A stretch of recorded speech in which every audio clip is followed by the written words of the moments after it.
তমলুক লোকসভা আসনে 2024-এর লোকসভা ভোটে যুব নেতা তথা আইটি সেলের প্রধান দেবাংশু ভট্টাচার্যকে প্রার্থী করেছে তৃণমূল কংগ্রেস। তমলুকে তার বিরুদ্ধে বিজেপির সম্ভাব্য প্রার্থী সদ্য বিজেপিতে যোগ দেওয়া বিচারপতি অভিজিৎ গঙ্গোপাধ্যায়। প্রার্থী হওয়ার পর দেবাংশু জানালেন যে প্রথমেই তৃণমূল নেত্রী মমতা বন্দ্যোপাধ্যায়কে প্রার্থী করার জন্য ধন্যবাদ জানাই।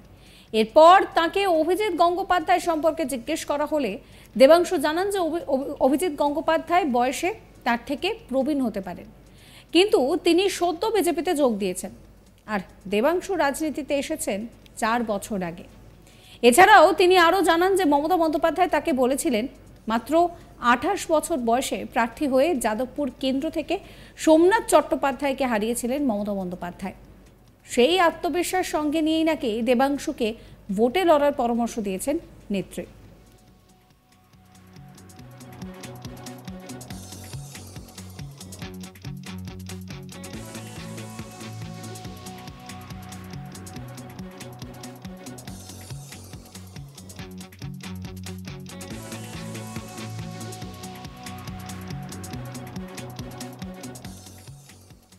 কি বলছেন দেবাংশু, শোনাবো।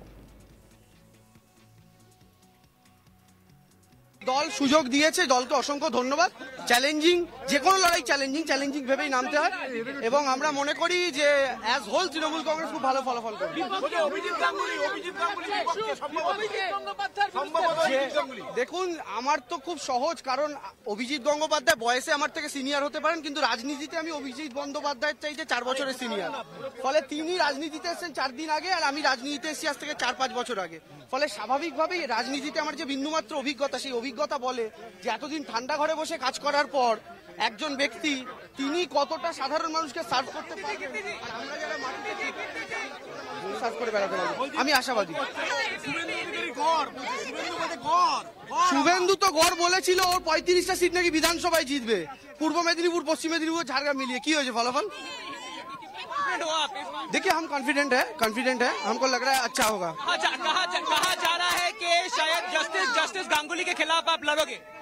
कोई भी हो, मैं अपोजिशन में कौन खड़ा है उसके बारे में नहीं सोच रहा हूँ। मैं अपना सिंबल पे लड़ूंगा। और दीदी ने मुझको एक बात बताया है कि मैं भी 28 साल की उम्र में सोमनाथ चटर्जी के खिलाफ लड़ा था, तुझको ऐसे ही लड़ना पड़ेगा। आपने गाना बनाया था खेला होबे, इस बार फिर से उसका कुछ रेंडिशन होगा? खेला तो होगा 21 में आधा हुआ था, इस बार आधा होगा।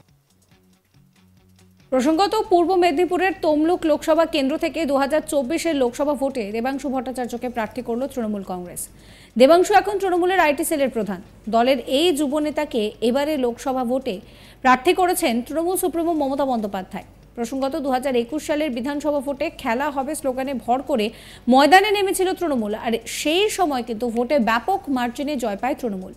এই খেলা হবে স্লোগানের স্রষ্টা ছিলেন দেবাংশু। প্রসঙ্গত 2021 সালের ভোটে প্রার্থী হওয়ার দৌড়ে এসেছিলেন দেবাংশু, কিন্তু শেষ মুহূর্তে প্রার্থী তালিকায় তার ঠাঁই হয়নি। কিন্তু প্রার্থী হতে না পারলেও দলের যুব সংগঠনকে মজবুত করার কাজে ও সোশ্যাল মিডিয়ায় দলের প্রচার কর্মসূচিকে তুলে ধরতে সক্রিয় ভূমিকা নিয়েছিলেন তিনি। এবার সেই কাজেরই পুরস্কার পেয়েছেন যুবনেতা।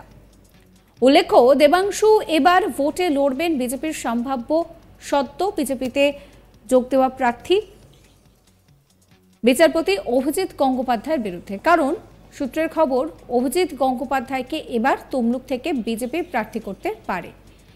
ইতিমধ্যেই তমলুকে অভিজিৎ গঙ্গোপাধ্যায়ের সমর্থনে দেওয়াল লিখনও শুরু হয়ে গিয়েছে।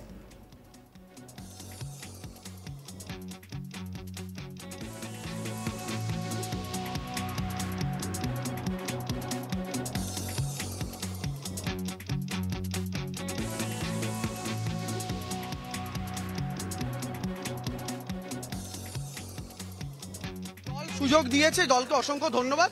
চ্যালেঞ্জিং, যে কোনো লড়াই চ্যালেঞ্জিং ভেবেই নামতে হয় এবং আমরা মনে করি যে অ্যাজ হোল তৃণমূল কংগ্রেস খুব ভালো ফলাফল করবে। দেখুন, আমার তো খুব সহজ, কারণ অভিজিৎ গঙ্গোপাধ্যায় বয়সে আমার থেকে সিনিয়র হতে পারেন, কিন্তু রাজনীতিতে আমি অভিজিৎ বন্দ্যোপাধ্যায়ের চাইতে 4 বছরের সিনিয়র। ফলে তিনি রাজনীতিতে এসেছেন 4 দিন আগে আর আমি রাজনীতিতে এসেছি আজ থেকে 4-5 বছর আগে। ফলে স্বাভাবিকভাবেই রাজনীতিতে আমার যে বিন্দুমাত্র অভিজ্ঞতা, সেই অভিজ্ঞতা বলে যে এতদিন ঠান্ডা ঘরে বসে কাজ করার পর একজন ব্যক্তি তিনি কতটা সাধারণ মানুষকে সার্ভ করতে পারবেন, আর আমরা যারা মাটিতে সাবস্ক্রাইব করবেন আজ তাক বাংলার ইউটিউব চ্যানেলকে, ফলো করবেন আজ তাক বাংলার হোয়াটসঅ্যাপ চ্যানেলও।